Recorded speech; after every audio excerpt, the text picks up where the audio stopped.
Hello, ladies and gentlemen. Welcome to Minions of the Zoo. I am your host, Johnny Hellcat, and with me today are Minions Sanguine Good evening, all. and the Hay Camel. Hey ho. So, how are things, fellas? They are indeed thingy. Doing grand. It's my first week back after my trip. And Nice. how was that? The trip was fantastic. I did a lot of interesting things, including eating at the oldest restaurant in Copenhagen, eating in the tower of a palace, going to see castles, museums, shit like that. Copenhagen. That's Denmark? Denmark, and I also went to Malmo, which is in Sweden. Now, remind me again, where's Amsterdam in relation? Amsterdam is the Netherlands, isn't it?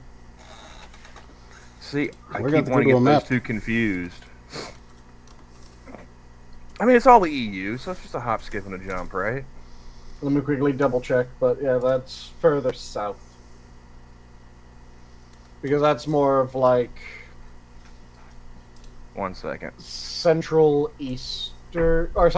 western Europe, I want to say. Yeah, it's just on the other side of the Netherlands. Looks like just north of the Hague. Yeah, I guess the boy wants to sit in the recliner. and yep, it's in the Netherlands. And let me pull up the map so I can. You know, I think we should redraw the map so that, you know, that the Netherlands and Denmark, they're just one country. I'm tired of getting them confused. Yeah, the Netherlands is on the other side of Germany.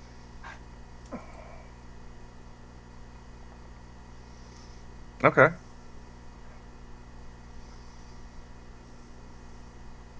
Because it's Denmark's southern border is with northern Germany, and then Germany's one part of Germany's eastern border, western border, is the Netherlands. Yeah, just combine them, make them one. Works for me.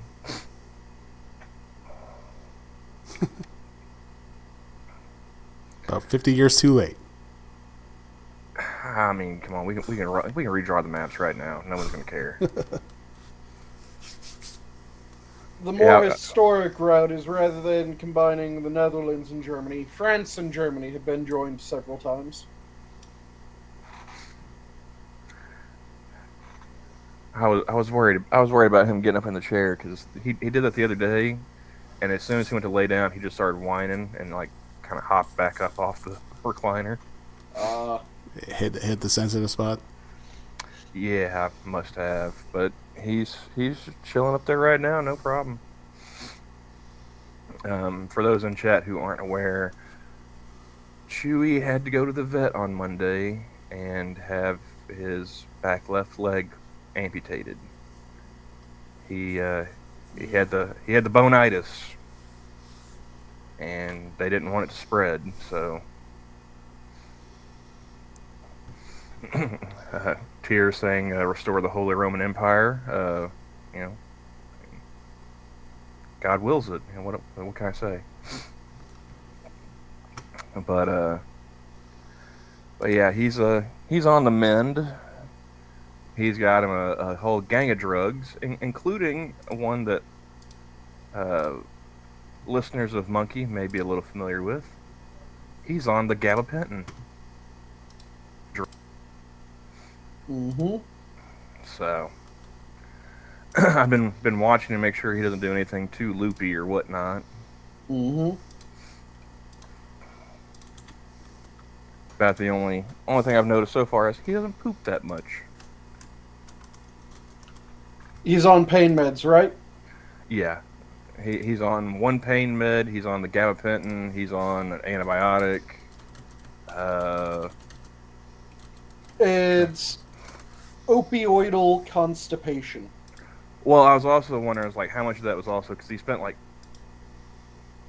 he got in Monday before noon at the vet, and he didn't leave until Wednesday morning. It's like, I mean, how much are they feeding him? You know, while he's there. Mm-hmm.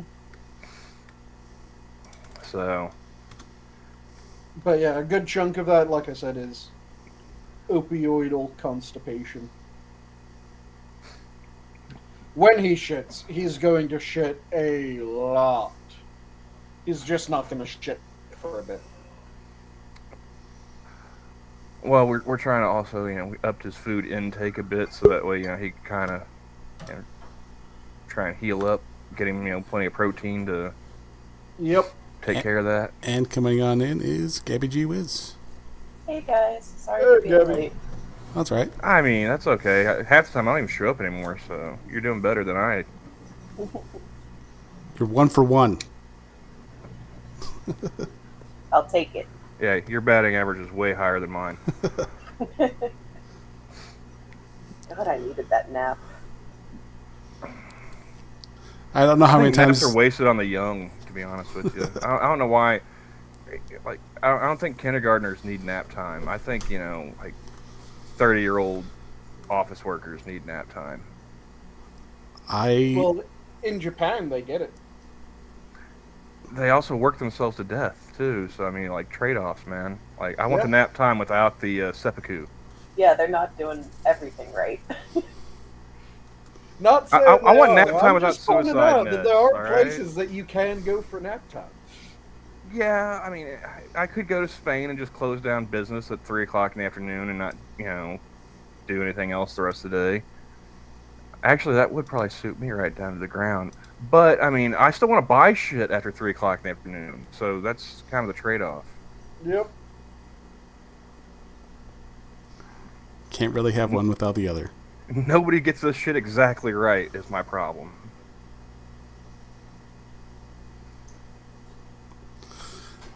So, trial and error and all that. Yeah. No, But, I swung by after work because I was kind of dragging a bit, and I'm like, I can either go home and take a nap or get a coffee. And I'm like, well, you do have to get some grocery shopping done. I guess it really depends on how long it takes me to do. And then by the time I was on my way home, I'm like, no, there's no way in hell I'm napping now. So I just grabbed a espresso and I am now awake. I used to be like a caffeine fiend. It's just that it sucks getting older. It doesn't I cannot chug 4 energy drinks like I used to. Not without the palpitations, at least. I still have a heart that and he just cut out. Okay, it wasn't just me. Let's just wait till he picks back up mid-conversation. I feel terrible. It's I have a heart that... It's what if he's having a heart attack right now? Pretty sure we would have heard a thud, Gabby. Unless he unplugged his mic on the way down. have There one he is. energy. There he is. We lost And you. he's gone. You cut out, buddy. Now See? he's muted. Now the heart attack begins. Terribly kind of him to mute himself so we don't have to listen to him suffer. Sanguine, do you smell toast? You smell burning feathers. Do you taste pennies? Do you see the light? Yep. Yes, he does. F in the You chat should have for, told him not to go to the light. Don't ask me if he sees it. F in the chat for Sanguine there. Yeah. And Cynic asks, "What's a nap? Never done that." I don't really do naps either. I just do sleeps. I trick myself into thinking I'm going to take a nap. Okay, let me see if I can get this to stop trying to do everything here.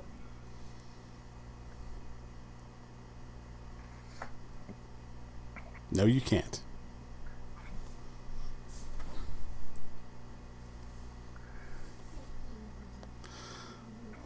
was really happy it's not me with the technical issues this time. But Yeah, that was you I last do that time. quite a bit. I lie to myself, like, I'm going to take a nap. I'm going to sleep for like 2 hours. And then if I'm lucky, like 6 hours later, I wake up. If I'm There lucky. we go. Now I actually have the options at the bottom of my screen again. Those fucking disappeared for some reason. Was it the stroke? It was the internet having a stroke. My mind is perfectly fine. My heart's perfectly fine. But yeah, I have an energy drink that I do. That 4 of them is the maximum recommended caffeine dose for a grown human. I have done up to 4 times the maximum recommended dose. What is the maximum recommended dose again? Let me quickly double check because it's something like 400 or 500 mil of caffeine. Let me double check that. How much of that is in a can of Monster? That's a good question. I actually have some boomer juice How right much here. is 400 milligrams of caffeine a Wait. day. We're classifying Monster as boomer juice now? Yeah, the Monster Ultra Zero. That's what people call it. Okay, no, I'm just like the stock standard green cans. I don't do that fancy shit. Ultra Zero? You mean no sugar? No, Oh, no. yeah, that does Mm-mm, not no, have no. the caffeine dose. Let me look up the maximum recommended caffeine dose. I cannot find it. That's really weird. The safe dosage is 400 milligrams. That's Oh, from what I it's can't saying argue. here. I'm fairly confident I'm over that on a daily basis. Oh, I used to be well past that. The tall one has 300% of the recommended amount of niacin that you need. Yep. Which is great if you're trying to pass a piss test.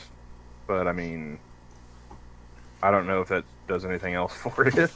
So yeah, it is up to 400 milligram of caffeine a day is safe for most healthy adults. So like We're I said, assuming I'm healthy, so I thought it strike was that one. like Bold of them to make 4 those to assumptions. 500. Like I said, I thought it was that like 4 to 500 range. So glad I was able to remember that roughly. But like I said, I have my drink that I'll do 16 doses, which is 4 times the recommended dose. Haha, there it is. 180 milligrams per can. Of Monster? Yeah, The original? the Ultra Zero. That's the one I'm looking at. Nobody I don't gives a shit have about any other- Ultra Zero. Like, ugh. I'm trying to watch my figure. I stopped giving a shit about my figure years ago. I mean, honestly, like, you guys heard me talk about how much I smoke. I don't give a shit about my lungs. Why would I care about my figure? That's fair. Oh, a regular can of Rain has 300 milligrams per can.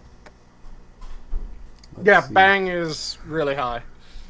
No, I think Bang you is said also rain. trash. Talk about Rain. Let's see. Rain, 500% for okay. B12, 240 for B6, 250 for niacin. I just want to know how quickly I'm poisoning myself, guys. Can we get the original Monster stats? That is original Monster. 160 milligrams of caffeine per can. Oh, yeah, I'm so over that. Oh, boy. How many did you drink in a day?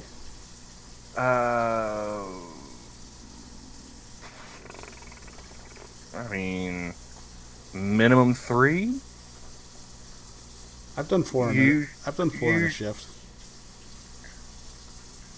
I mean, we're talking 3 to 6. And how much caffeine did you say again? 160. That's not terrible. I mean, if on the low end, I'm definitely over the recommended. On the high end, I'm so over. Seriously, like, just do Coke. Like, Yeah, but at I'm the on a same budget time, here. at the same time, I was just talking about doing 1,600. That's not even counting like soda or anything else on top of that. That's just the monsters for the day. That's the baseline. Mm-hmm. See, I've had 4 monsters in a shift and a cup of coffee. A couple cups of coffee. That puts, you know. Well, I'm repulsed by the smell of cocaine, TUER. So there you go. Let's see. And then regular cup of coffee is 96 milligrams per 8 ounces. Weak fucking sauce. And that's average, I'm guessing, just because of the fact that there's probably different different amounts of caffeine in different coffees. Mm-hmm. And Skep coming in. Cocaine is odorless. How do you know? I mean, I wasn't gonna ask that question. Someone had to Have you ask. not been I've listened to streams. Yeah, I was about to say, have you not been around for Skep's wild years? Obviously not. Skep was I think he was working finance in the 80s, so like he definitely knows the smell of cocaine. Stereotypes are alive and well. Skep, how the fuck do you think I know?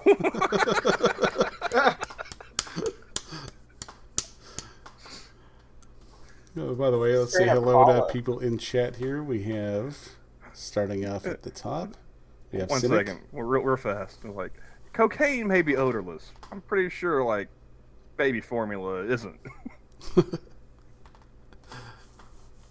How's it going, Cynic? Hey, Tier, James Colley, how you doing? Assassin of the Gray. Let's see. And then we drop down, and there is Skep and Telic. How's it going?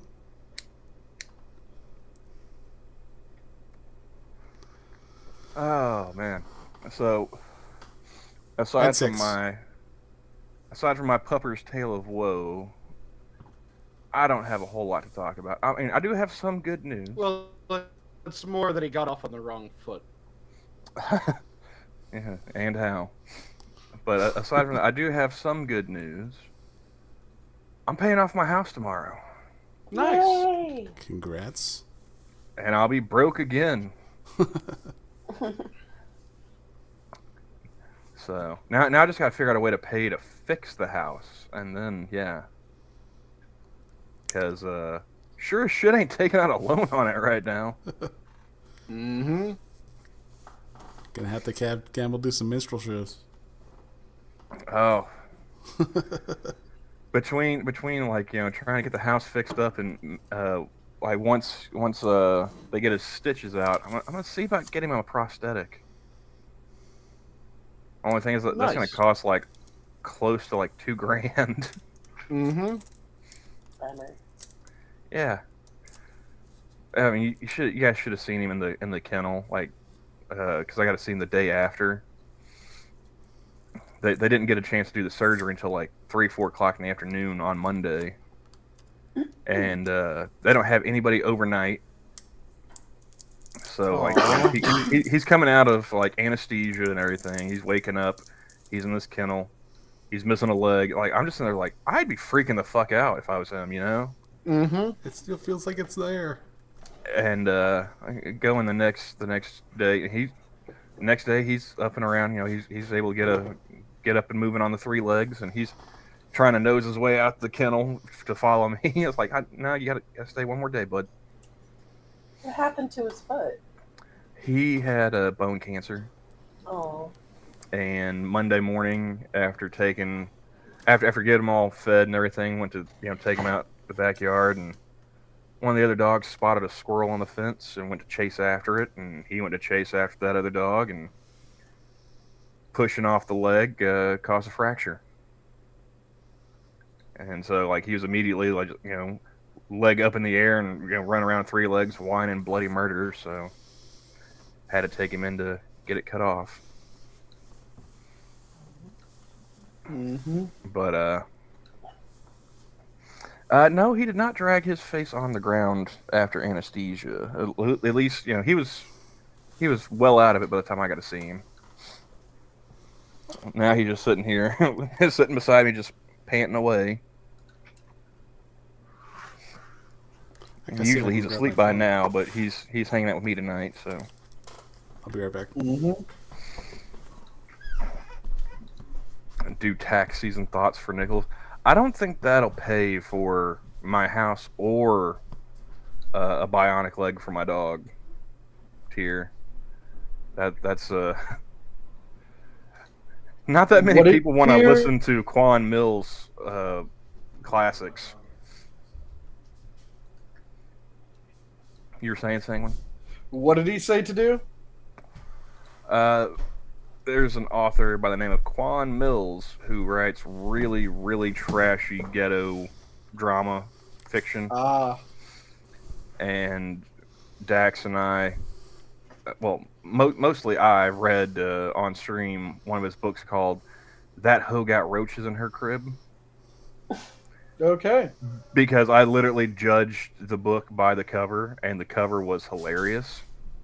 The book, not so much. So. And that ending. Yeah, like the first, it started off strong. Like the first few chapters were just disgusting and hilarious, and it just slowly got more and more depressing. So yeah,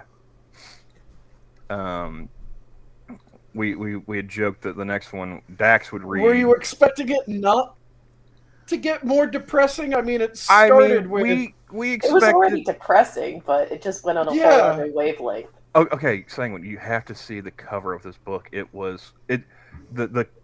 all like Amazon self-publishing, so it's like this photoshopped, ridiculous-looking covers.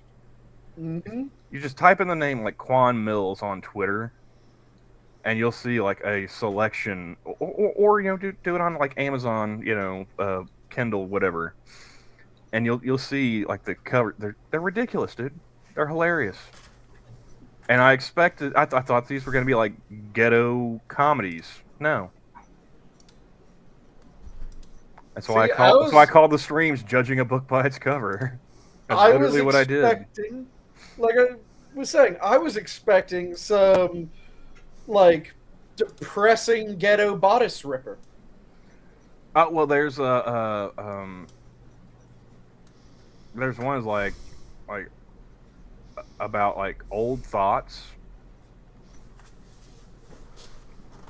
Okay. I saw a one that I hadn't seen before. The cover of is Yo Granny, My Sneaky Link. I don't want to know. I have no questions. She's just noping out of that one. Nope. Preemptive noping. That just reminds me of my friends looking at... It's a booty call, Gabby. That's what a sneaky link is. It's a booty call. How did it get that name? I have no idea.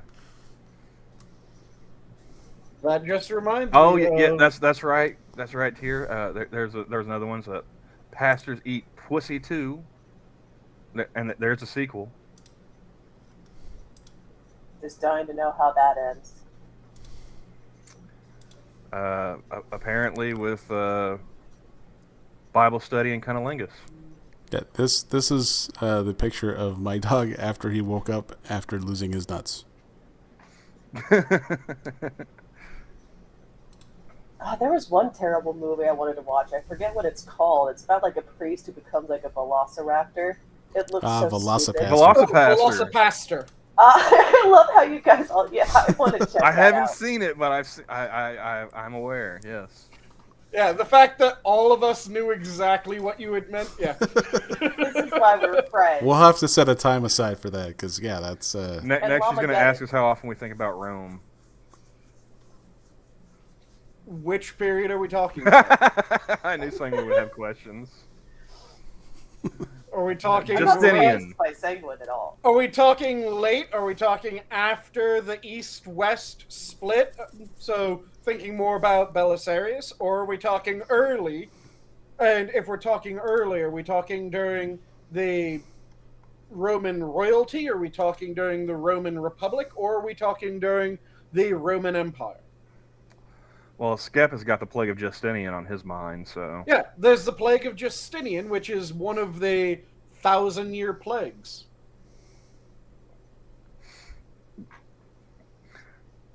Because you guys, I've talked about the idea behind 100-year and 1,000-year plagues, right?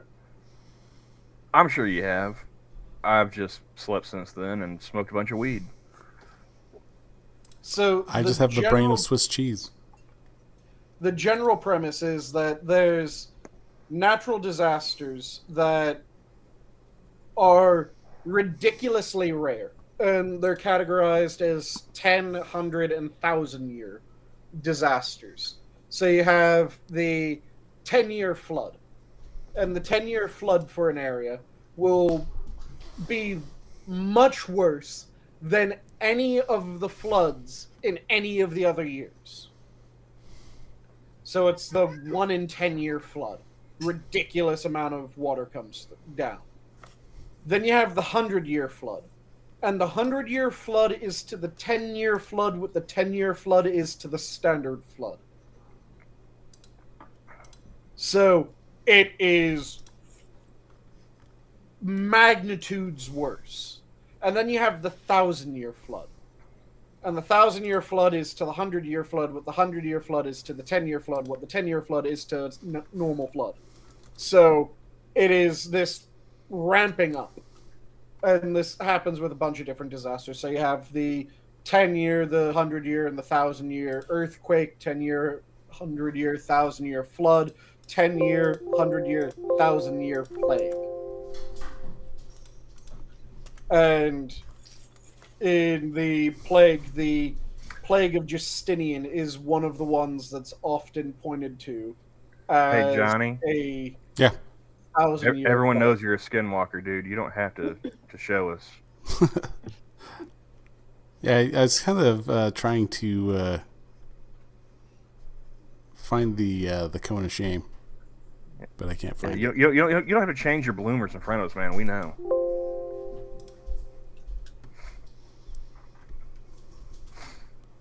But that's the Gabby, idea how have you behind been since we're talking about plagues and whatnot? it. God damn. I'm trying to change the subject, man. Didn't we just go through like 3 years of this bullshit? Can we talk about something else, please? Going kind of shit, but hanging in there. Ah. Yep. I can resonate with that.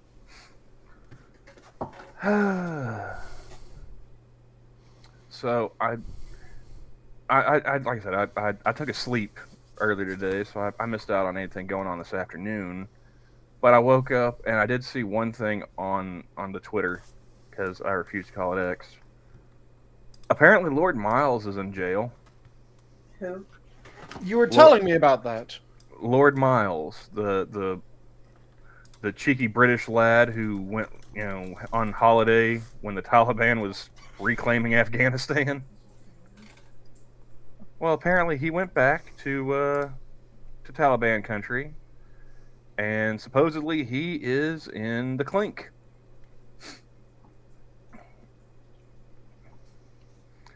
Somebody is on his account that says that they are putting together a terabyte HDD full of movies, music, TV, etc. to send to Miles in Afghanistan, and they want recommendations. So far, they have a laundry list of things that Miles wants them to put on there, but he is according to his account, whoever's running it, because somebody asked, what's he in? Why is he in prison in Afghanistan? Mm-hmm. And they just said, goofing around too much. And just to give Gabby more of a background on who this guy is, he's an Englishman that decided that he has a fair amount of money to his name. He decided that he wanted to do charity, but he started looking into charities and realized all these charities suck dick and didn't want to give them to the charities. He would much rather give the money to people directly. And he wanted to travel more anyway, so his decision was that he was going to go to the worst sections of the world just as holidays. Just to hop a flight to them, walk around, deal with all the shit in the area, and see how it goes from there. So he did this with... Afghanistan was his second country, right, Camel? I think that's the one. I think that's the one he got known for. I don't know if what he'd done before. I don't remember what he's done before that. But like after he, I think went he to did Afghanistan, somewhere in like he went to South Sudan afterwards. Yeah, I think the first one that he went to was one of the former Soviet bloc countries that's really shit. Well, that narrows it down. Yeah, it's one of the, like, Western Asian ones rather than the Eastern European ones. So, he went there. He went to one of the stands, is what you're saying. Yeah, he went to one of the stands. And after putzing around in one of the stands, had an interesting trip, gave out money. He went to Afghanistan. This was right before the withdrawal. And then the withdrawal happened while he was in Afghanistan. And he just continued putzing around the country. Got out eventually. Then he went to Sudan at one point. And Sudan was the one that he had to flee from because a bunch of Westerners found out that he was in Sudan and started trying to report his location to the various extremist Sudanese groups that would absolutely kill him. See, I don't know about the rest of you guys, but Camel has a policy of not going anywhere where life is too cheap. Yeah. But... And South Sudan definitely qualifies as one of those places. Let's just say it's not top tier on the bucket list. People At were... this point, any countries on the bucket list. I'm pretty well staying within the continental U.S. If I can't drive there, I don't want to see it. But being broke doesn't help. But yeah, being broke doesn't help, and also like I don't want to go anywhere where I'm not allowed to have a pew pew. Just cause, you know, never know when shit's gonna get weird. And in South Sudan, it happens quite often. Well, you can have a pew-pew in South Sudan. It's really easy to get pew-pews in Sudan. I'm sure you could have a rocket launcher in South Sudan if you wanted. Yeah, you could get an RPG. But other people got those too, and I stick out like a sore thumb. So, yeah. But yeah, like I said, there were a bunch of people that Fat, white, and 6'2". Like, I'm not going to South Sudan. Sorry. There were a bunch of people that started to legitimately try to get him killed. For I think at one point in time he also I think he also went through like one of like the migrant, you know, illegal immigrant crossings. Like he broke back into Europe. Yep. Oh, actually, that was so. He did the Sudan trip, and then it was the next one after he ended up having to flee the Sudan trip. And I think it was, he ended up having to sneak back into Europe from Sudan. Because he tried to go about things the normal way, and he was planning on going in and out of Sudan several times. People started trying to get him killed. He had to come up with ways of getting out, so he decided that he was going to pull out. When he decided that he was going to pull out, he got additional death threats, saying that if he showed up at any of the major airports, they would murder him. Why was everyone so gung-ho to kill him in the first place? Say again? Why was everyone so gung-ho to, like, try to get him killed in the first place? Because he's a happy-go-lucky Catholic kid with money from a Western country. Yeah. Who was giving money out as charity, and during the fall of I mean, is it really Afghanistan- charity or is it bribes so people don't kill him while he's over there? Well, it's more charity because he was talking about this. He did several interviews with the Lotus Eaters. And in one of the interviews, they were talking about how he decides to give people money. I'll pay to build you a well. Just please don't kill me. He was talking about it, and he said, like, yeah, I don't really tell anyone that I have money or anything like that. It's just as I'm going around, I'll start talking to people. If someone seems like a decent person and seems like they need some help, I'll just hand them, like, thousands of their currency.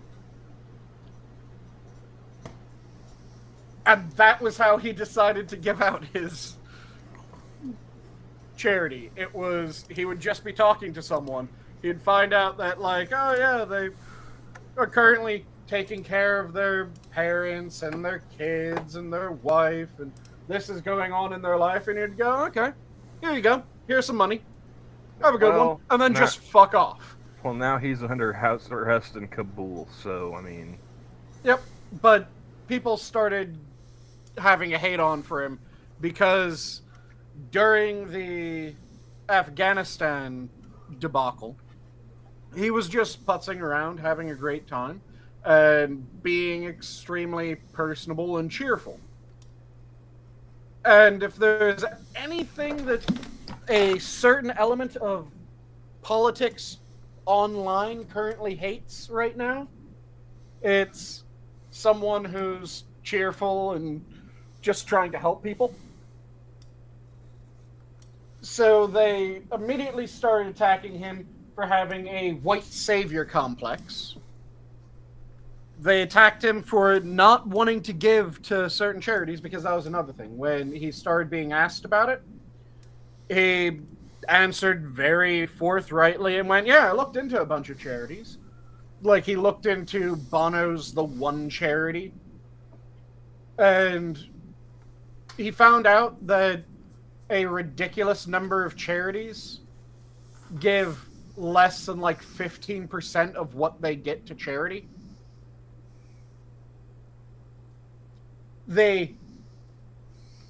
Good charities will give maybe 75% of what they get. A lot of them, like I said, give less than 15. The insanely good will give about 95%. But he didn't want to have that middleman draining off the good, so he just wanted to give the money himself.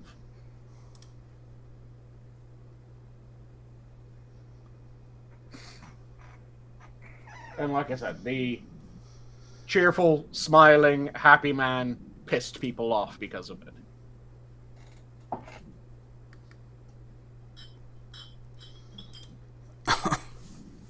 But yeah, that's really the only thing I saw going on online today.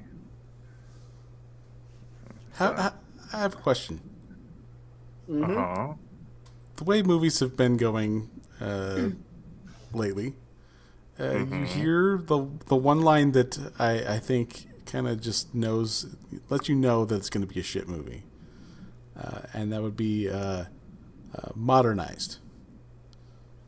Oh, yeah. That's a good indication. How do you modernize Bambi? I just saw that on Twitter. Of all movies, like, I am not seeing this. The mother doesn't get as many steps after being shot.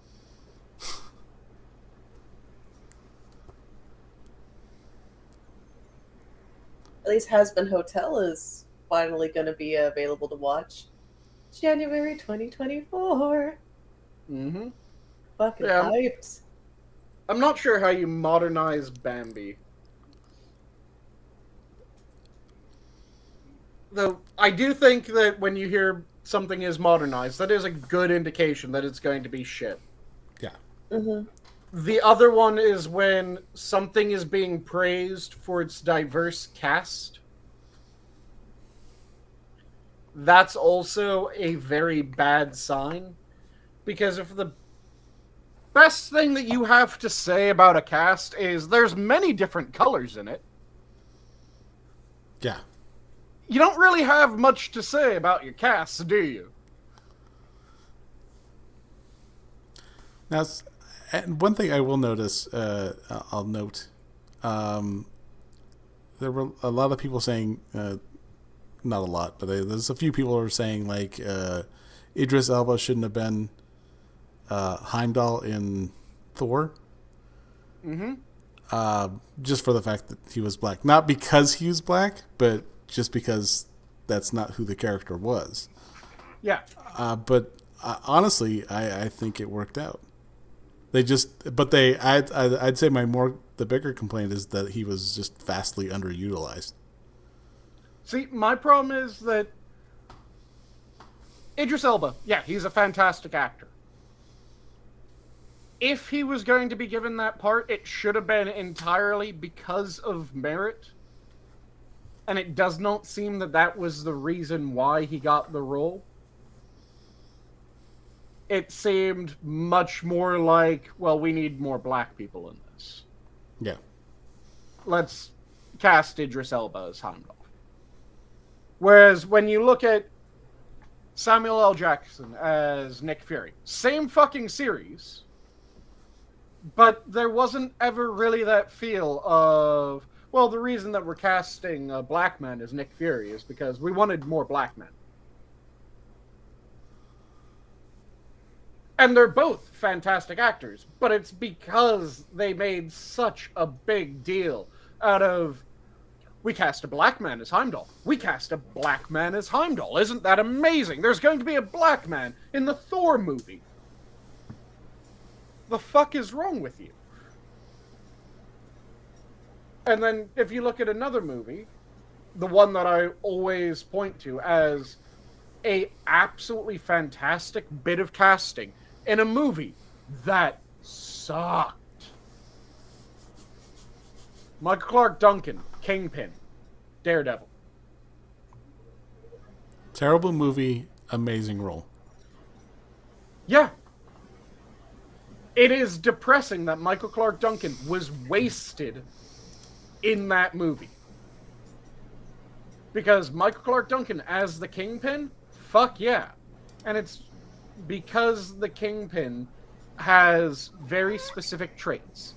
In order for someone to be the Kingpin, they have to be jacked as all hell and enormous.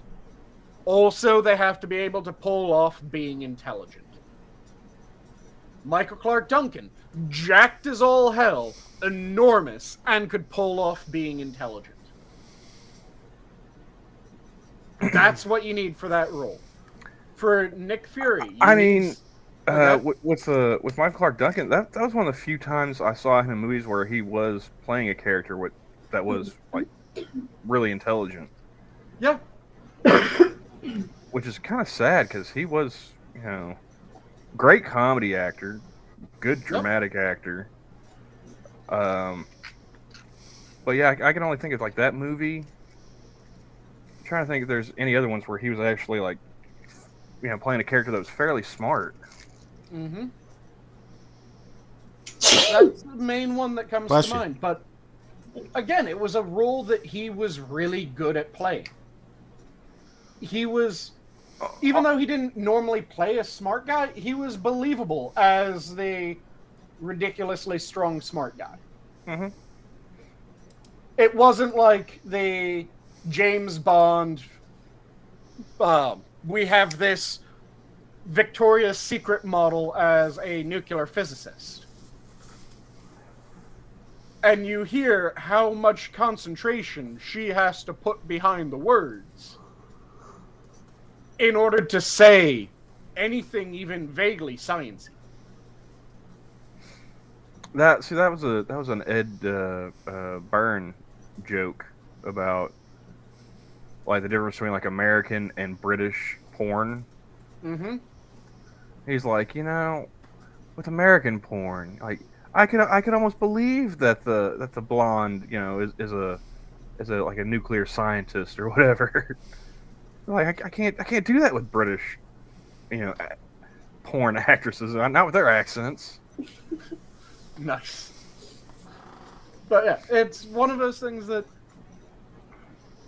there's roles that when they cast them and it isn't the same race, but they don't make a big deal out of it. I don't give a shit anymore. Like you just make.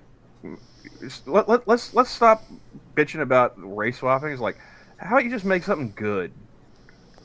See, the thing is, to me, it isn't start so there, much- and then we'll get around to race swapping at some point. But just start with making good shit again.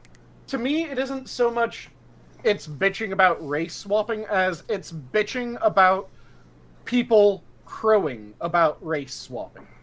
Yeah. Either way, I'm If- tired of hearing about it. It too. gets swapped and they don't make any big noise out of it. They don't try to sell the movie off of the fact that they race swapped someone. Then it becomes okay, let's see if they did the part well. If they're making hay off the fact that they race swapped someone, it becomes a what the fuck is wrong with you? Because at that point it becomes clear that it was not the quality that had them do it. It was they wanted to race swap, so they race swapped.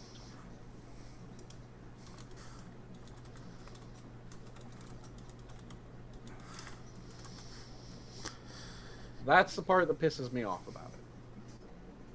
But yeah, I'm also in the thing where like now it just doesn't matter. If the movie doesn't suck, then I can critique the other shit afterwards.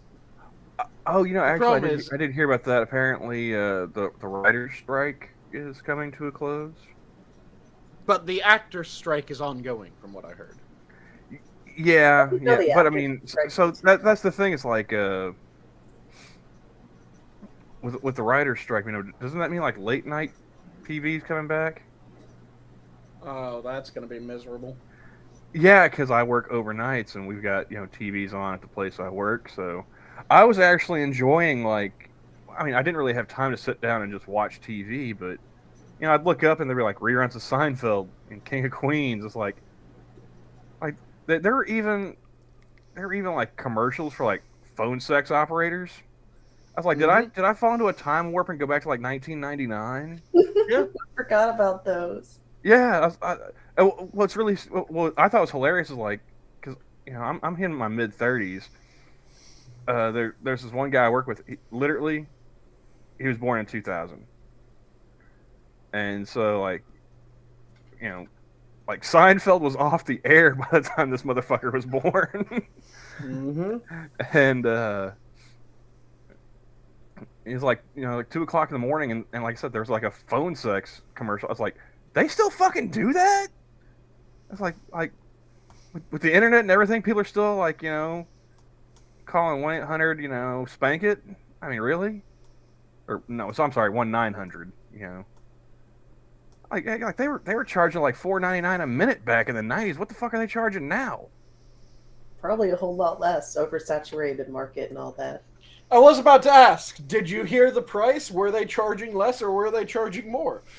I was just I didn't even I was stunned. I was gobsmacked. I did not catch the price, but I was like this isn't an old commercial either. It's not like they were doing a rerun of the commercials like they were doing reruns of the shows. I was like, I've seen that bitch's asshole before, and like fairly recently too. Like, this Terry, this is a new commercial. Terry's picking on me. Oh, Terry, what are you doing? Well, And since Gab- Yeah, sorry. If we got to choose between Gabby and Tyr, I'm taking Gabby. yeah, No Aww, offense, Tyr, but I yeah, feel so loved. but I will agree with the previous thing that Terry said before that. If look, we have a black is the marketing pitch, then it's a bad movie hoping to rage bait. It absolutely is. Yep. But no, seeing the phone sex operator commercial, it jogged a memory for me that it's something I hadn't thought of easily in 25 years. All right. Remembering here waking up remembers- early and recording Girls Gone Wild commercials as spank material for later? When you were like no, 13? that was staying up late, and also we had like Kazaa and LimeWire by then. I didn't need Girls Gone Wild. But no, who here remembers the show Rocco's Modern Life? Me. That was a good. phone sex Am I the? I was gonna say, it's like, am I the only one that baby, remembers him being a phone baby, sex operator? baby. Yeah, exactly. Thank you. I don't think I saw that episode. It was no, like I don't know if it was like necessarily an episode dedicated to it, but I think it was just like a cutaway. Like he worked as a phone sex operator. I just remember like one scene of him sitting in like a call center, and he's just sitting there going, "Oh baby, oh baby, oh baby." Yeah, And that was yeah, a great like show. like it's like it unlocked like a core memory for me from my childhood. Like my mother didn't want me watching Tales from the Crypt on HBO like Friday, Saturday night, whatever. But she didn't fucking care that I was watching Nickelodeon with a fucking wallaby who was a phone sex operator, you know, talking dirty to people. Like, Yep. like that was the 90s. They do not make cartoons like they used to. I miss the 90s. Me and my sister used to watch Tales from the Crypt every weekend. Well, I mean, I still watch Tales from the Crypt. Like, you know, my mother made a mistake of putting a TV in our room and having it connected to the cable box. Like, what were you thinking, woman? Like, go to bed. Okay. Put a towel under the door, turn the TV on, volume down. None the wiser.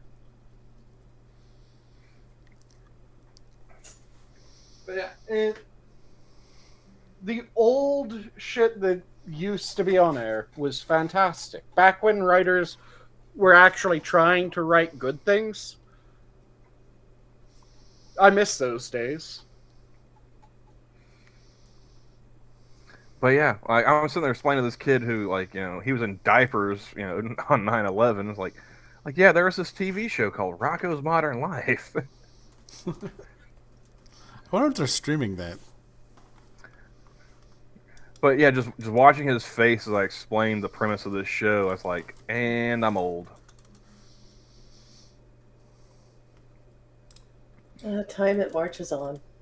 Yep, Father Time is undefeated. Paramount Plus.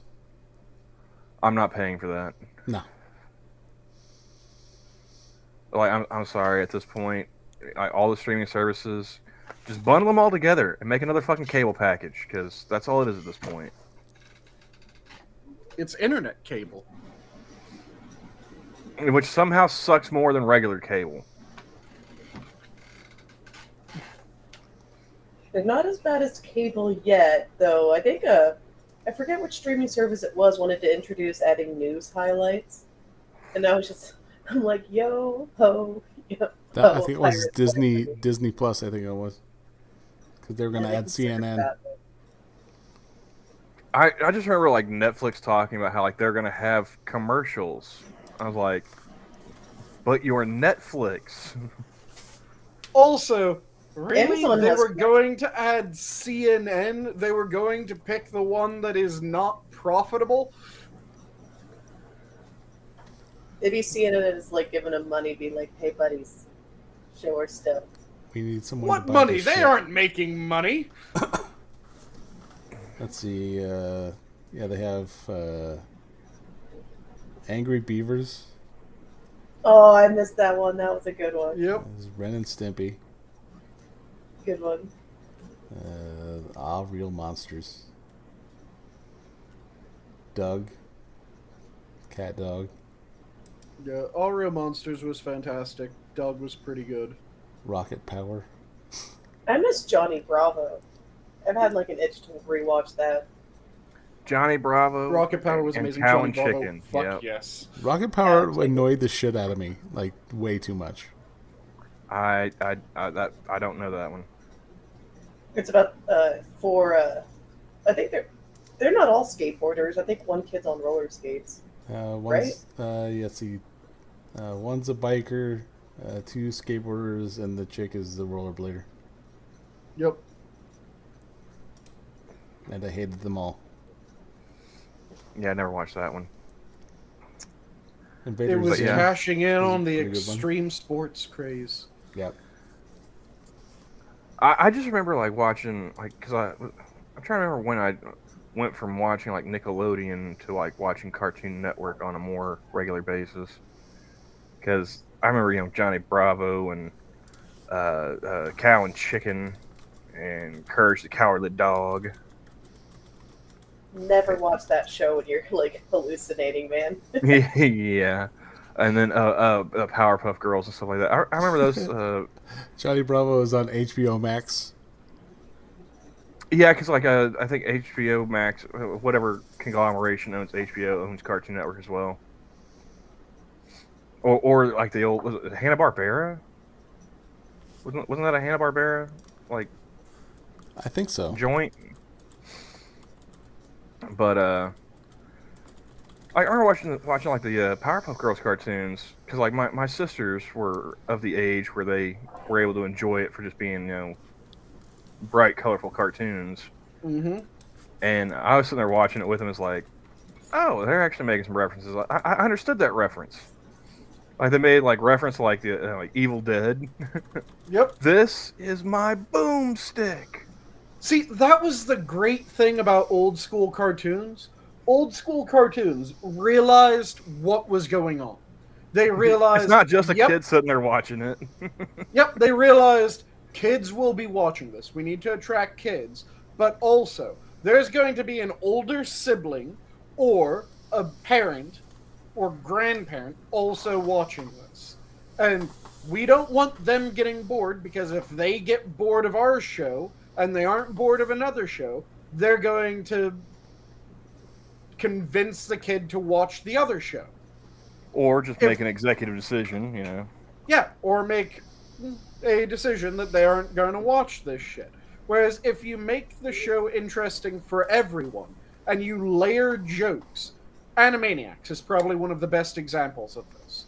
Animaniacs was constantly layering jokes. So you had a joke that the kids would get, the young kids. You had a joke that the kids that were a little bit older would get. You had a joke that older kids would get. Then you'd have a joke that teens and adults would get. And each of them was at the exact same fucking time. It was just how you would interpret the same thing being said at that time. And it was hilarious because of that. The best example is the Find Prince. Found him. No, fingerprints. I don't think he'd like that. That was a joke made entirely for the parents and the older teens watching that, going, oh fucking god, okay, yep.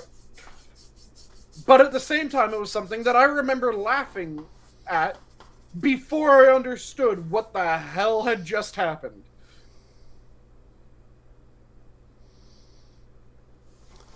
Yeah.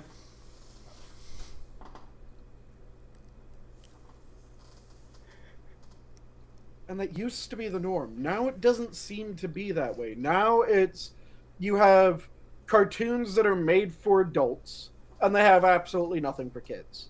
You have cartoons made for kids, and they have absolutely nothing for adults.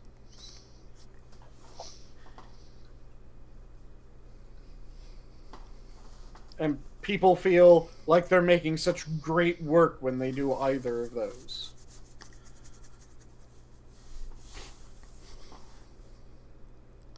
Yeah, it's that stuff nowadays is made to just park your kid in front of it.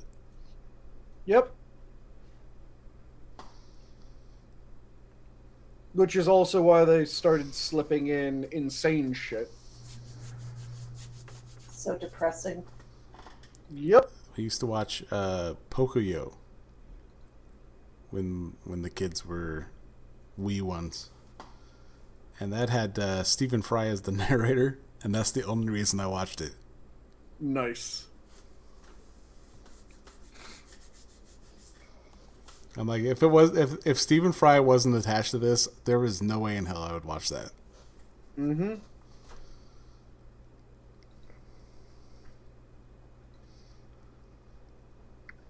I'm glad I don't have any kids, so I don't have to keep track of all this shit.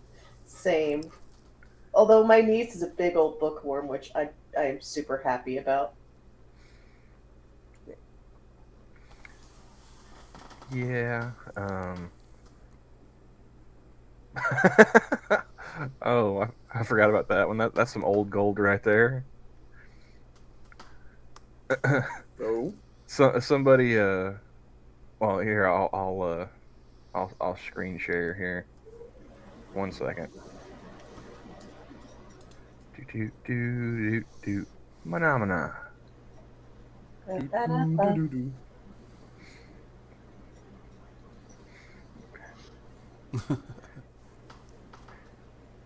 Everybody see that?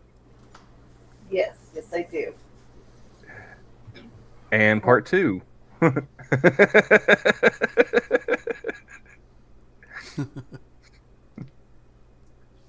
Glorious. I just think it's funny. It's like, like, hey man, can I take a picture of this for Twitter? And they're like, yeah, sure, go ahead. Just leave our heads out of it. Mm-hmm. This shit does not look good on paper. It doesn't look good on a screen either, man.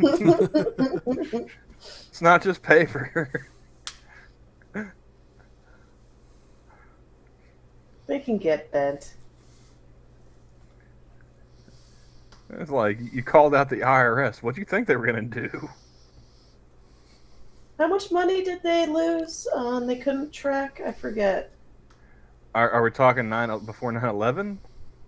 It was fairly recently. I think there was was it two What- billion or something? Well, you got to remember on September 10th, Donald Rumsfeld had a press conference where he said the Pentagon lost like $2 to $3 trillion that they couldn't account for. But we need to monitor your Venmo transactions. Anything over $600, man. Oh yeah. Mm-hmm. Got to give her the agent's fucking guns. Go away. And then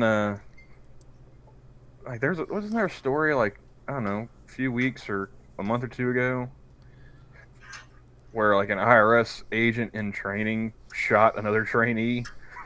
Beautiful.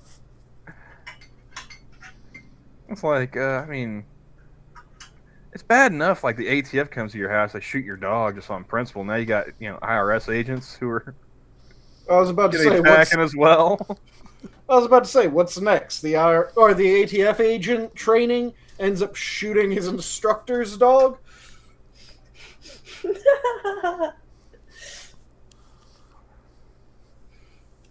So my IRS agents are a real live wire.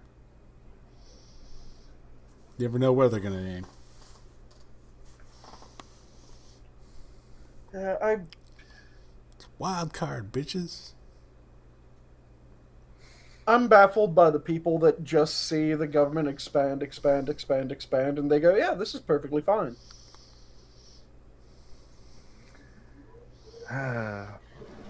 That's not even close to fine.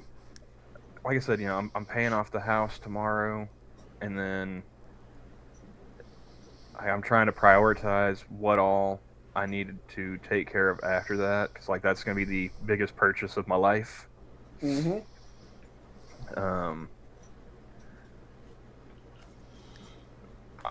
I've got to finish. I got to finish up with the probate to actually get the house like properly put into my name, and then I'm going to explore.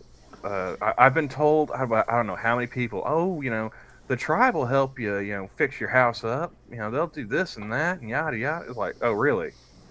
Because they can't even fix my fucking teeth. You expect me to help? Expect me to trust them to fix my house? That's a lot more complicated.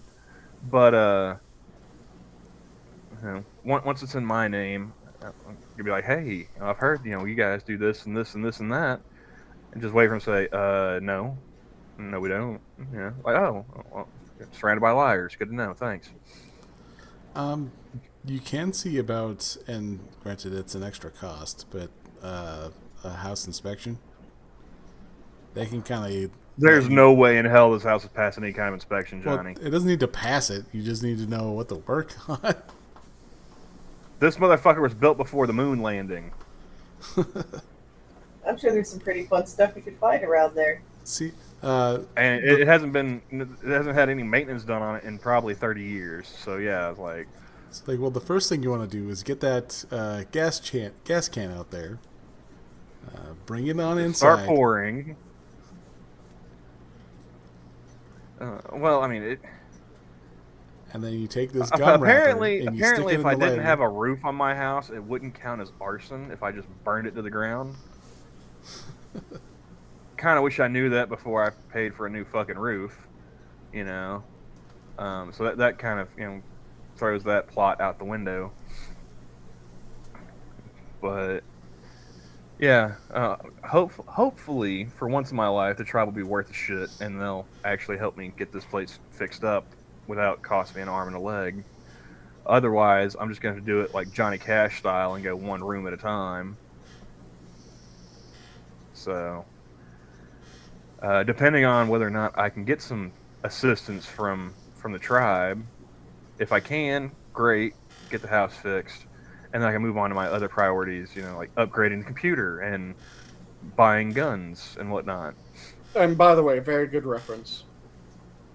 Frosty. Very good reference. The one part at a time. Oh, thank you.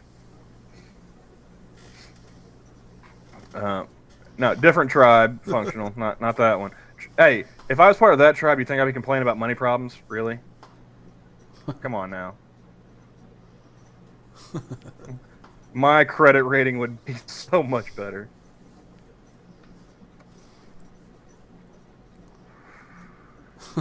Yeah. Fool me once, Frosted. No, I'm not one of those New York Indians. I ain't falling for that shit. You might throw in some blankets. A winter will be. I mean, I don't know. Like, this one might be a mild winter. It's hot as balls this summer, so. I'm hoping anyway. There's a lot of people who throw rumors around. Like, we're supposed to have a super cold winter. But they said that last year and the year before. And the year before was the only one that was legit.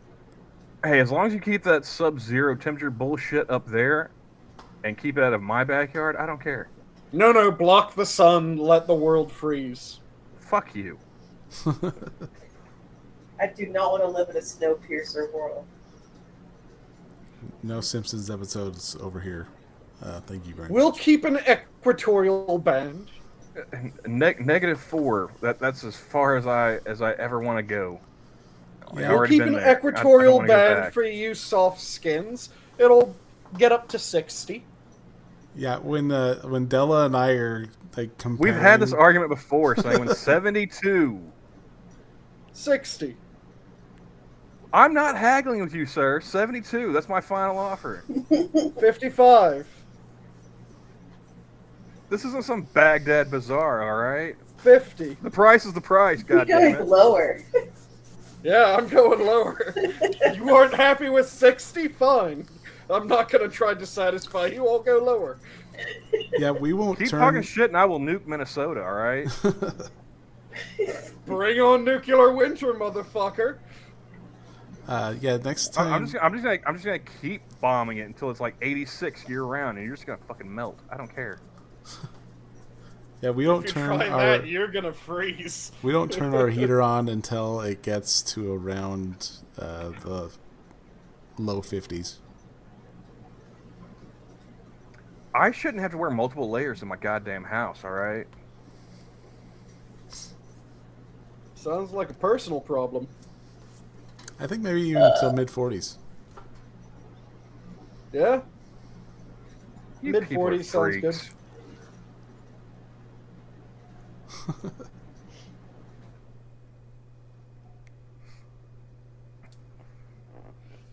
The equatorial band can reach mid-40s.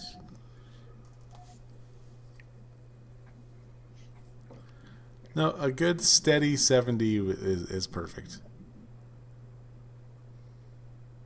72, but I get your meaning. I was willing to go up to 60, but Camel wasn't having it. Yeah, he's not a fair weather guy. He's got to keep it relatively warm.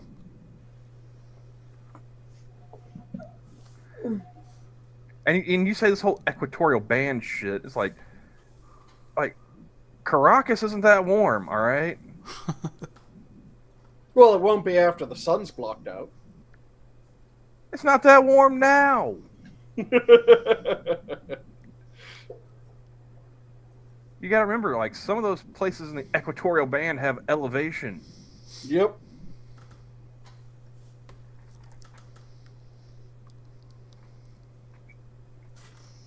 Never higher than 65 during the summer. Oh, come on now. See, this is why I like spring and fall. Not too hot, not too cold. Amen to that. Nah, winter. Let No. everything freeze. I know that Camel's region would murder me in the summer. Yeah, you and Sanguine wouldn't stand an Ice Cube's chance in Cuba coming down here.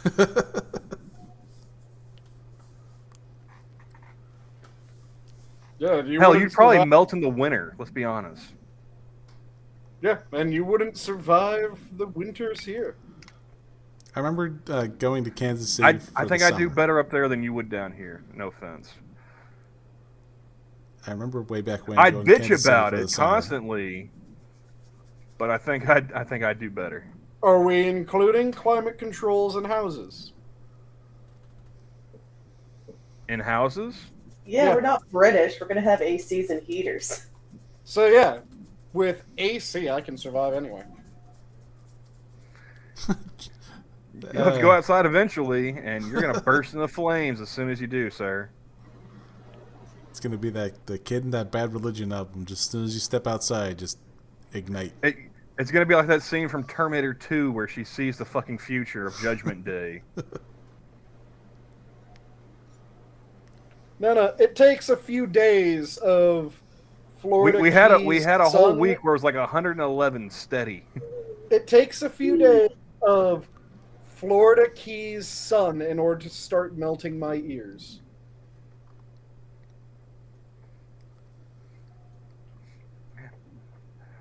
Imagine a cool day in the Middle East, only, you know, the humidity of Florida on top of it.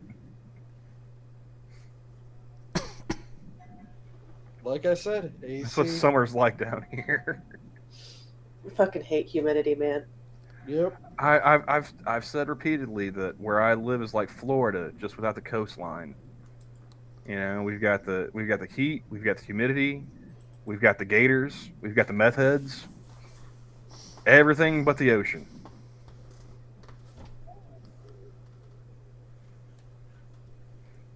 At least it sounds like a bit of fun. See, I was thinking it sounds like he's trying to sell land to fucking Popeyes. Oh no. I specifically tell people this so they don't come here. Camel likes his leg room. And I've already had too many people from out west showing up, you know. Oh, the Great Migration.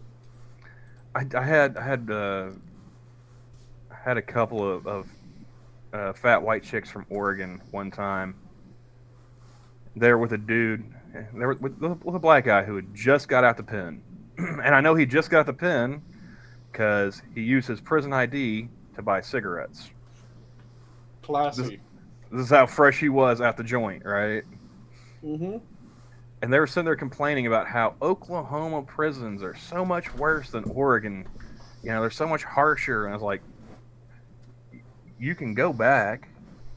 I didn't ask you to come here. I'm pretty sure nobody else around here asked you to fucking come here. You don't like it, leave. Get out my country. I pretty much, I'm an Oklahoman with a New York attitude. fuck you. We didn't ask you to come here. That just reminded me of something that... Why the fuck are people so pissed off when they say, hey, I moved to this area because the area that I lived in before was unlivable. And then you go, okay, so you know how that area that you lived in before was unlivable by your own assessment? There were policies that made it unlivable. Don't vote for that shit in your new area. Well, why are you telling me that I can't vote? You just said it was unlivable. Why the fuck do you want to make another area unlivable? True, Because they'll do it right this time. Tried before. If at first you don't succeed, Sanguine. That shit just pisses me off. The number of times that I've heard someone go, well, you're telling people that they aren't allowed to move places. No, I'm saying that if you think that an area was unlivable, don't try to make other areas unlivable. If you actually liked those policies, if you actually wanted their effects, the area that implemented them would not be unlivable.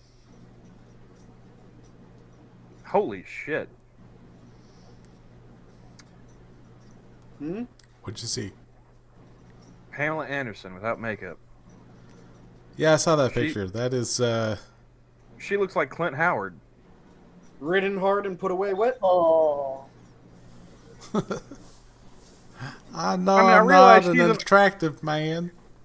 I realize she's an older lady now, but hot damn, like she's not passing the rainbow test anymore.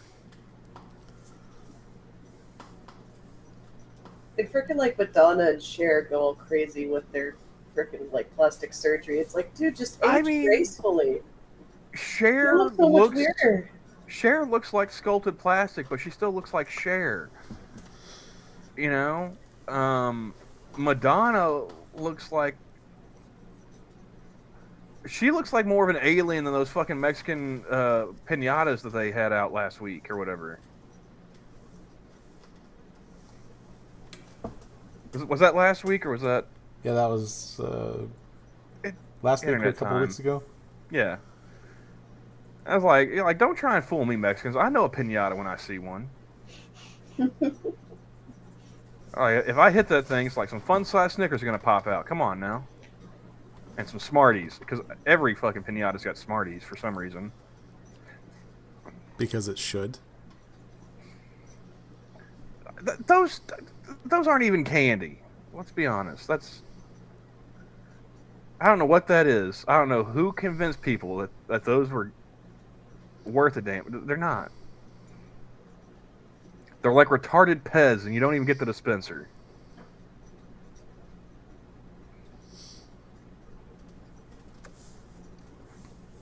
That is true. I mean, I wasn't going to say anything frosted, but, you know, you make a valid point. That is true. At least she didn't look like she was able to hit a tree, so... I mean, let's be honest. Madonna looks like she is about to ride out on a trike and ask you if you want to play a game.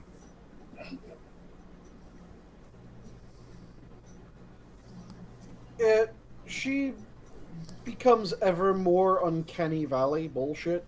She will not be ignored, Michael. I mean, Glenn Close was no looker, but she didn't look that bad. Come on. No. Be fair, Johnny.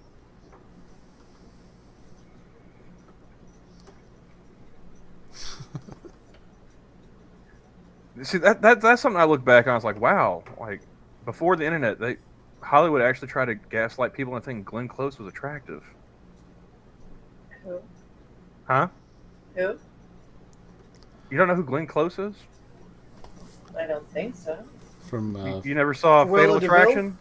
No.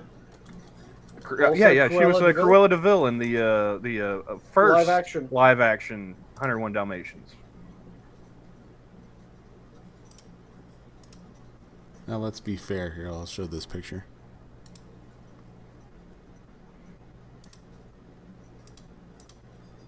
Yeah, pull up Fatal Attraction, Johnny. That's now, ish. Ish. Yeah.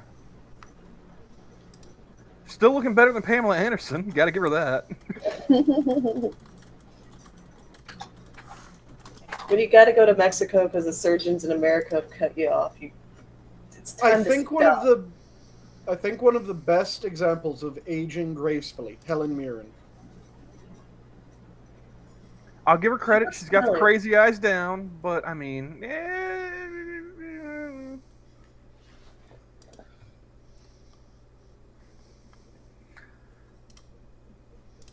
not the person I would have picked. You know, if I were gonna cast a bunny boiler, but okay.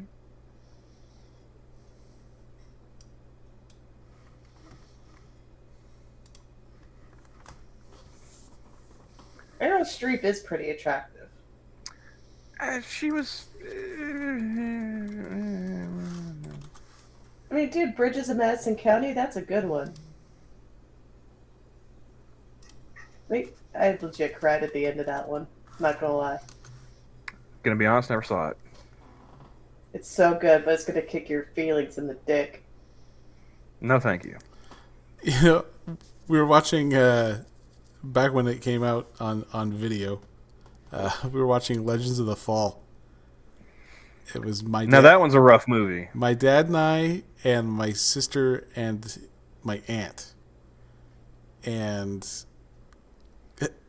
we got The brother dying, that one got me. we got to the end of the movie. Like, I'm bored out of my mind. And we got to the end of the movie. My sister and my aunt are just openly weeping.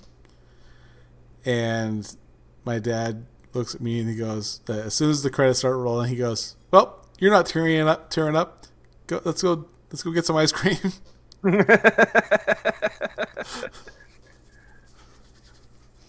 The brother with the barbed wire in the war, like that was kind of rough. Frosted has terrible taste in women, confirmed.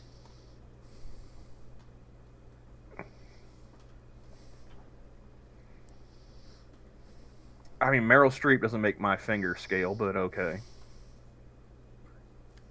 Gabby, have you ever seen The Last Boy Scout? Negatory. Oh, that's a good one. Bruce Willis, Damon Wayans. Is that one going on the list? I think no, it's already I've on seen the The list. Last Boy Scout. I think it's on the list already. I thought the list was supposed to be shit that I hadn't seen yet. Well, it got carried away. Yeah, I'm aware.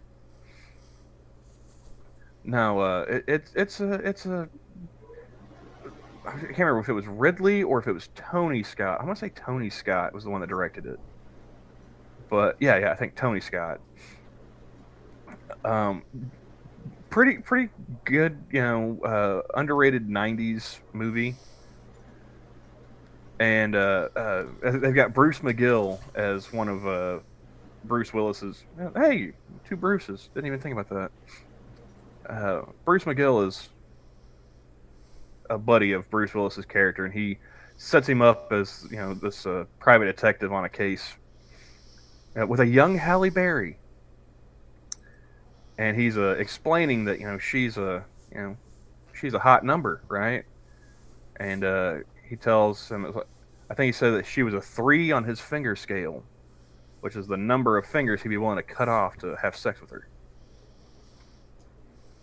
That's a new scale. Yeah. I haven't heard of that one before. That was Tony Scott. Yep. Thank you, Assassin.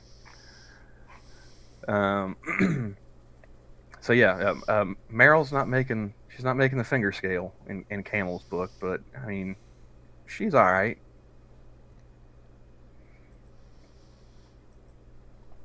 Every woman has a 0 on the scale for me. See, that's healthy. Yeah, I mean, but Terry doesn't go outside either, so he's probably not the person I would be consulting on that one. Yeah, if that's how every football game ended, I think I would watch the NFL just a bit more. Before watching Sons of Anarchy, The Last Boy Scout was one of those movies where I would see Kim Coates and be like, "It's that guy! I've seen him in a ton of shit." Who was he in Sons of Anarchy? Just so I know what he looks like. He played Tig. He was the degenerate one. You know, You realize how little that narrows it down. He was the sexually degenerate one. The the one that ends up with the trans woman prostitute. Oh, that's right. Yeah, and like actually listening to him talk, about just his life and his career and everything. First of all, he's Canadian, so I can't give our Canadian friends too much shit. This dude, great actor. He's been in a ton of stuff.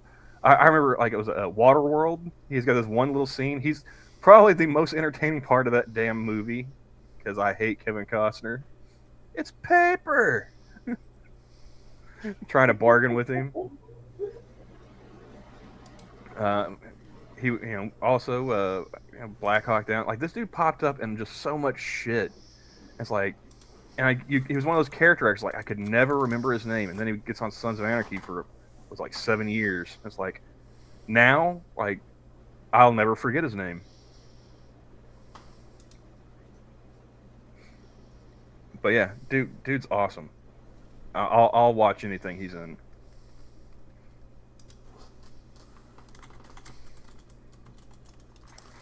Which I mean, they had a ton of really good actors on that show.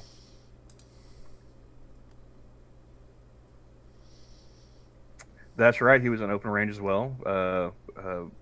Took one straight to the dome. But there again, Kevin Costner movie. You replace Kevin Costner in Open Range is a great movie.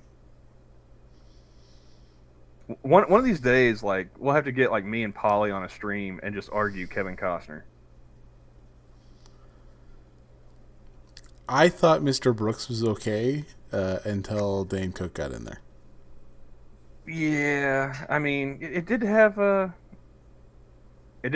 William Hurt. Yeah, The actor. Yeah. Keep wanting to confuse him name wise, not like acting roles or physical appearance wise. I keep wanting to confuse him with John Hurt, which is a big difference. Yeah. What about Kevin Pollak?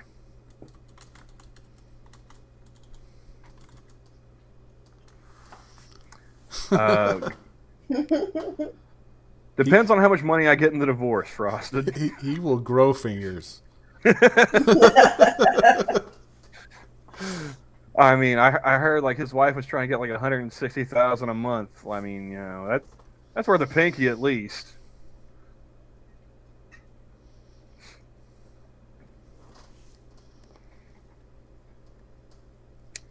Hey, he does have a couple stand-up specials. Kevin Pollak? Yeah, he was a comedian. Great impressionist. Oh, absolutely. He had one story about Christopher Walken that cracked me up. Dan Soder's another good impressionist. I'm vaguely aware of who you're talking about, but I don't remember any of his stuff. He's a stand-up. I know. I know the name. I think I might be able to put a face to it. I just don't know any of his bits, is what I'm saying. Yeah, you know what? The older I get, the more I feel like The Usual Suspects is a little overhyped. That's a movie where you can really only watch it once, and you have to have no context whatsoever. What's that one about? I mean, do you want me to go ahead and just ruin it for you, or do you want me to try and like give you a spoiler-free synopsis? Spoiler-free synopsis, por favor. You got a group of criminals who are brought together to pull off a heist, and in the aftermath, one of them is being interrogated by a police detective, and he's given the story, pretty much through interrogation.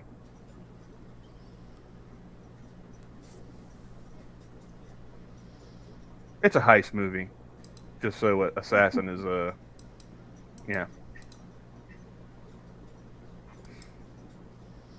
Don't get me wrong, good cast in the movie. You know, if you've not seen it before, you know it's shot well, but it's really a one-time kind of movie where once you know it's kind of like The Sixth Sense. Once you know Bruce Willis is dead, you can't really go back and watch it over and over. That's fair. And I'm pretty sure The Usual Suspect didn't that come out before The Sixth Sense? So I mean, I spoiled one movie to not spoil another one. I hope everyone's happy. I think The Sixth Sense came out before. What was The Sixth Sense? Was it like 96, 97, something like that? Yeah, it was mid-late 90s, Yeah. and Let's see here. Usual Suspects was early 2000s, I want to say. Sixth Sense I was don't. 99. Huh? Say again? Sixth Sense was 99. I want to say Usual Suspects came out before then because it was Bryan Usual Singer Suspects directed it. was 95. Yeah, there you go. See, Oh, I was going to okay. say I got Bryan it the other Singer way around. directed it in the early 2000s. He was doing the X-Men, so Okay. He was well on his way to turning Ellen Page into a man. well, I mean, you heard the stories about like his house parties, right? I have not. Apparently, he was fond of having pool parties with young men who may or may not have been above the age of consent in Yeah. California. Hmm. And apparently, like at these pool parties, he have like the pool lights. And instead of it being just regular pool lighting, they were like red, so it looked like all these dudes were swimming in a pool of blood. For one reason or another.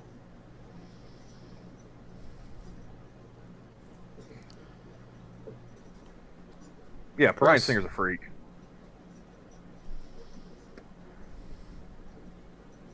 The thing that still pisses me off about Hollywood is when the believe all women shit happened with Weinstein and all that. I couldn't help but remember, weren't like half of these people laughing at the Coreys? Yep. I mean, if Corey Feldman would stop dressing up like Michael Jackson to talk about, being molested in Hollywood, it'd probably be easier to take him seriously. I don't think anyone would even then. No, I'm not saying that they would. I'm just saying it would be easier. Oh, and also if he didn't have like a gang of whores around him that he called, Corey's Angels, probably wouldn't hurt. Can you blame him for Corey's Angels? Yeah, I can. I can blame a lot of people for a lot of things, Sanguine. Don't underestimate me. There was a TV Even if show. I do it, I can still blame them. Fuck them. RoboCop was a TV show. Apparently. I mean, was it in the 90s? Yeah. That sounds right. Yeah. 95, 94. Yeah. Richard Eden as Alex Murphy. But yeah, I got plans, guys. Like once I get the house fixed up, get the computer upgraded, buy a few guns, and then it's just physical media. I'm gonna start getting all my stuff in order of what I want to be able to watch whenever or listen to whenever. Like top of the list, box set Stargate. Gonna get all the seasons of SG-1. SG-1 was fantastic. It was so much fun. Yeah. And I liked their explanation of why our tech was effective against the aliens. Okay. It was low tech enough. Yeah. It was the same reason that you can stab someone wearing a bulletproof vest. I absolutely love this picture. Let's see if I can pull this up here. I remember there was one meme I saw. It was like Star Trek versus Stargate, and you got like Picard sitting there, and they're talking about the Prime Directive. That is such And then shit art, but it's a really funny picture. Where did Yeah. he find the midget? Good question. He found him over there. But yeah, you got like I think it's like Picard and maybe it's Picard and Riker. Like they're sitting there, like the Prime Directive, this and that. And then like the next panel, you've got MacGyver sitting there. It's like all your gods are false. Take these guns. Mm-hmm. I also absolutely love the bloopers. Do you remember their annual blooper episode at the end of the season? Oh man, I'm sure I've seen like a ton of the bloopers on like YouTube and stuff. Because like that's the thing, like I did not catch Stargate when it was originally airing. I caught it like on Netflix years later. Ah. And would just binge all that stuff. At the end of the seasons, there was always the like mega blooper episode Right. where it was just all the shit that had been fucked up during filming Mm-hmm. in one massive episode with the cast and directors commenting about how shit came about. The number of times when the blooper is they've had to film the scene like 20 fucking times at this point, and everyone's kind of on edge, and one of the people will look at Anderson and just yell out, "We have fucking clothing, we have guns, we have snow, ice, we have all kinds of shit. You're fucking MacGyver, make a nuclear reactor, come on!"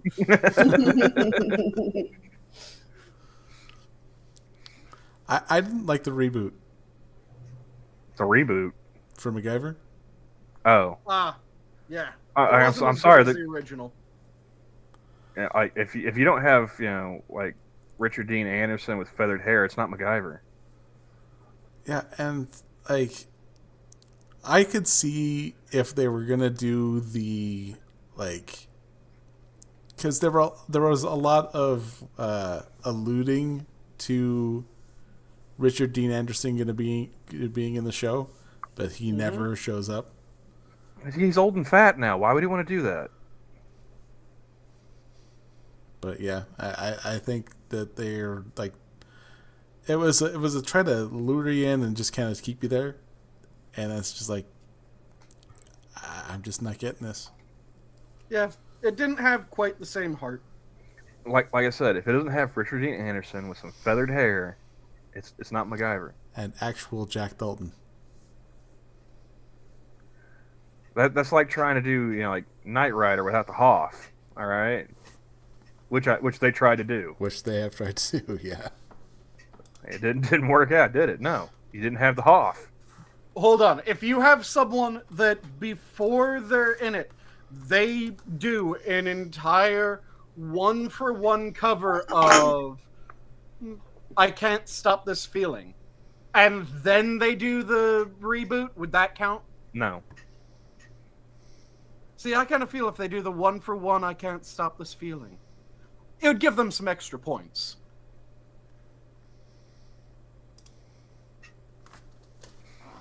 McGiving Tree. But yeah, the number of times that was the blooper, someone just yelling at Anderson that you're fucking MacGyver, make a reactor. Or there were a bunch of times where it was the actress for Sam, I can't remember her name. Amanda Tapping. Yes, Amanda Tapping would be like partway through a scene and then her mic would come unclipped. So she would just shove her hand underneath her shirt, fix her mic again, and then she would look dead at the camera and say, "I'm playing with my boobs," and pull her hand out of her shirt again. It was just those what the fuck moments that made it beautiful.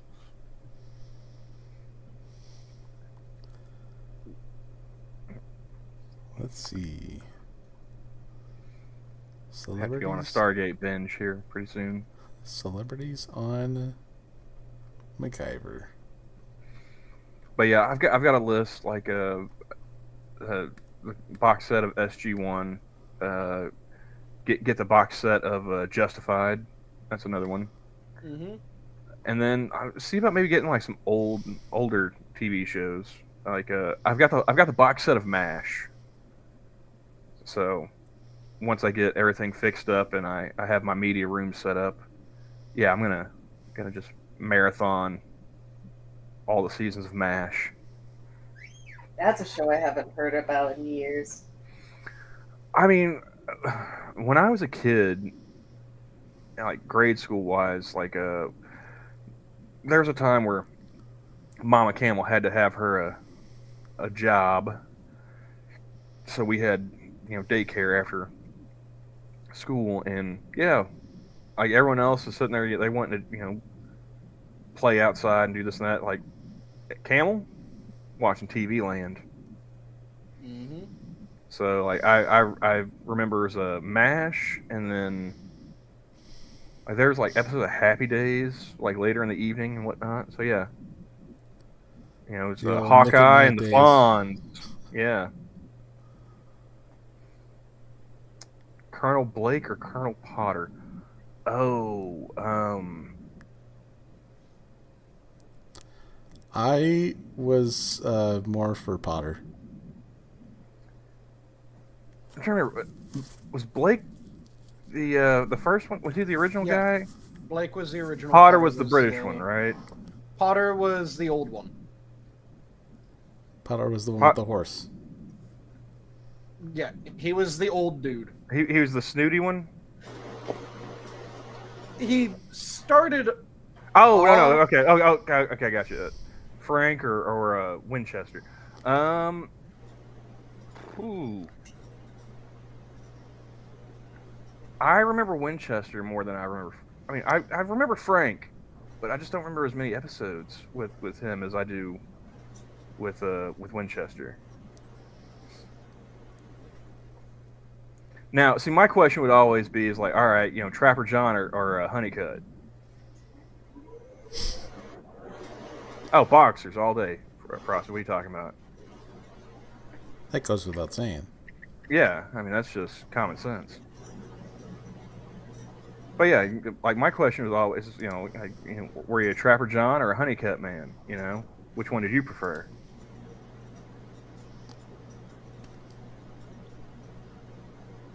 Rob Paulson. That's a was fair the point, Dax. Common sense isn't Hey, all that Dax. common. I liked Honeycutt for How's it the going, Dax? comedy, Trapper for the drama. That's fair. Yeah. Growing up, I was more of a Honeycutt dude because, like you said, the comedy. Mm-hmm. But yeah, I could see either or. I mean, if I were to go back now, I'd probably say I'd probably choose Frank over Charles, because it does seem like as I try to recall, it does seem like he was a better foil for Hawkeye.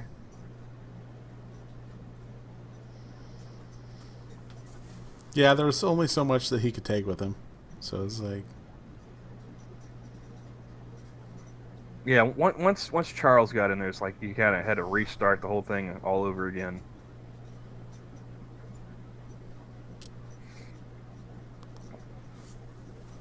Tony Todd was on MacGyver. Tony Todd was on MacGyver? One The episode. Candyman was on MacGyver? Yep. I do not recall. Ernie Reyes Jr. Wait. That's- Are we talking like he was on like one episode or something? Yeah. Okay, see. Yeah, it wasn't a regular. Yeah, see, David Ogden Stiers is a great actor. Like, see him pop up and stuff. The one thing I remember seeing him the most in recently was when when Nana Camel was on hospice and we were sitting there watching reruns, she had this one channel she would watch. It was like all of the strong lady cop shows. Bubba Smith. So you had like The Closer and Rizzoli and Isles. See, that was what I was going to say. Rizzoli and Isles. David Ogden Stiers was on that. He was Isles' father. Mm-hmm. Woman clinger or man clinger? That's a trick question, Terry. They're one and the same.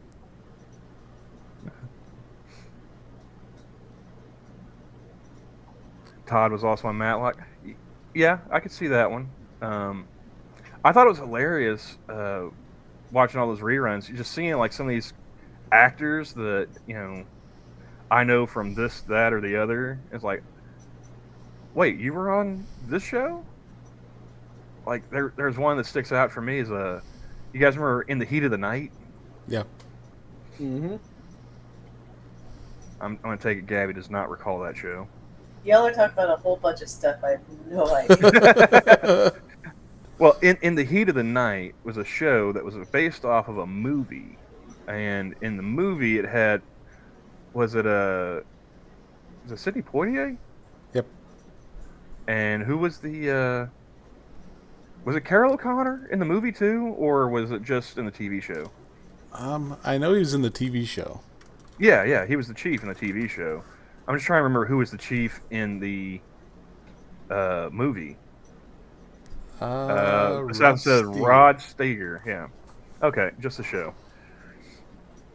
But yeah, in the show kind of, I guess it picks up after the movie. Is it a continuation or just based off the premise? Anyway, you've got this black police, is a detective from like Philadelphia. He comes down to Sparta, Mississippi,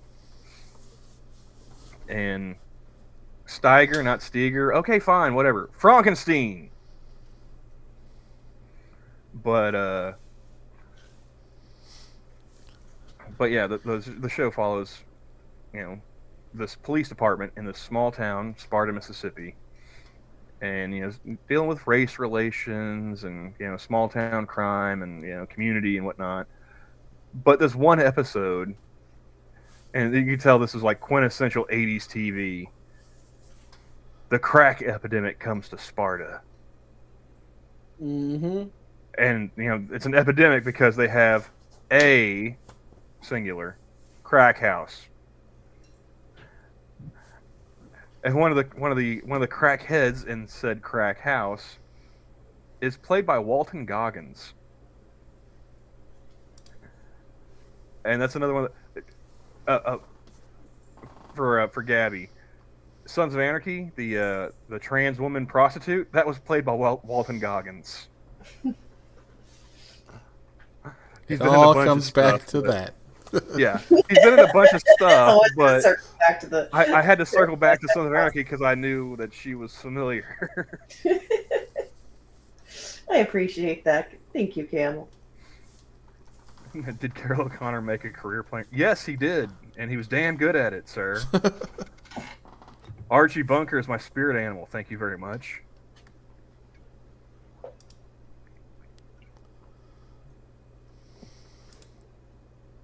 Every day, I just get more and more like Archie. It's not my fault. It's the rest of the world. Walton, not Walter. Walton Goggins is the man, even when he's pretending to be a woman. Yes, he is. And that dude's been in a ton of stuff. But hands down, my favorite role he's played has got to be Boyd Crowder on Justified. Yeah. So, if you haven't had a chance to see that, Gabby, you should check it out. 6 seasons, great television. Great cast, great writing, based off an Elmore Leonard story. I think I only made it past What's season it called 3. again? Justified. It's on. I know it's on Hulu. I'm sure it's That's probably on the other one streaming about services. the Texas Nope. cop that keeps Nope. on shooting people, or is that a different one? U.S. Marshal. Okay. So Timothy Oliphant plays U.S. Marshal Raylan Givens. Is it the one where he keeps on shooting people? Yes. Okay. I was thinking the right thing, just remembered the wrong Wrong job agency. title. Yeah. Although I'm sure there are plenty of Texas Rangers that just shoot people. I'm sure you could, switch them out and it'd be the same. But yeah, he's a U.S. Marshal Raylan Givens, and the very first episode, he shoots a guy. It's a justified shooting, hence the name, Justified. Mm-hmm. But it draws so much attention, like they send him, because he was in Miami, Florida, at the Florida field office. They send him back to his home state of Kentucky, to get him get the heat off of him. And so he's dealing with, and it people all he grew up goes with downhill being from criminals. But yeah, they have so many. The writing in that show is so good. Like there's just so many. I think there's one episode. He's driving along and he goes to pick up this one guy. He's walking down the road, and he's had dealings with him before. He knows he's a shitbag, but he's trying to get after this guy's friend, Boyd. And so he picks him up, and he's like, "So why'd they kick you out of like this Jesus camp that he's got going on?" He's like, "Why'd they kick you out?" He's like, "Well, if you must know, Boyd said I was an onanist. Bet you don't even know what that means, huh?" I'm like, "Actually, I do know what it means." Gabby, are you aware of what an onanist is? Again, no idea. It's the story of Onan in the Bible. Means masturbator. Oh.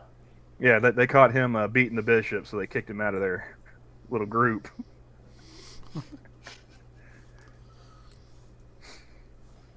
Haven't heard it called that either. Yeah. Bishop. Oh, well, see, you've obviously not spent enough time around, around guys in junior high school. We had all kinds of names for that shit. Beating the bishop, flogging the dolphin. Come on, Johnny, help out here. Sanguine, I'm sure you've got a laundry list of euphemisms. Oh, I can always come up with euphemisms. Whacking the Wonder Weasel.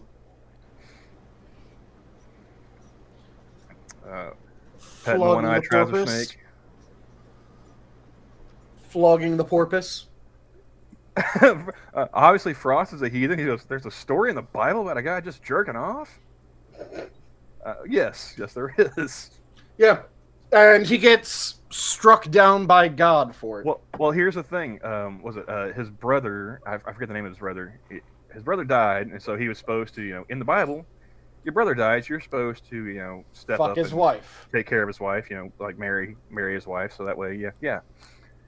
And instead of how's it going, Della? Welcome to story time. Of course, he shows up right when we're talking about masturbation. Instead of planting his seed in her belly, he goes off and polishes the knob himself, and God strikes him down for wasting his seed. That's so stupid. Yeah, it was. He just kept on jacking off every time. These were desert-dwelling goat herders 2,000 years ago. They weren't exactly Einstein. And wasn't even weirder than that, because it was like he would fuck the woman up until the point where he was about to come, and then he would pull out and finish outside in his hand. Mm-hmm. And because he kept on doing that, God struck him down. Because, sex is for procreation, not pleasure. Because every sperm is sacred. Every sperm is great. If a sperm is wasted, God gets quite irate.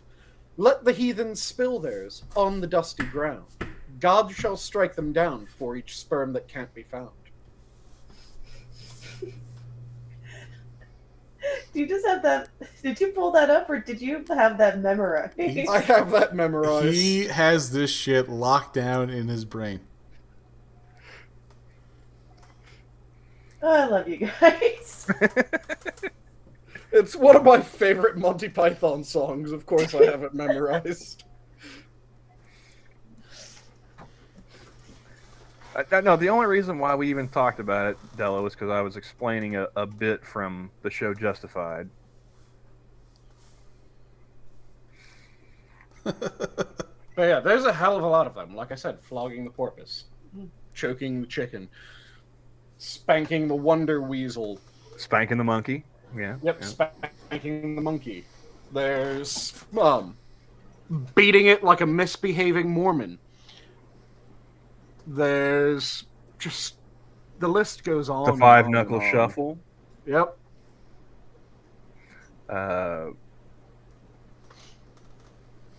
Yeah, there's just tons of them. That's probably like also like one of my favorite scenes from Varsity Blues. You know, today class we're going to discuss the male erection.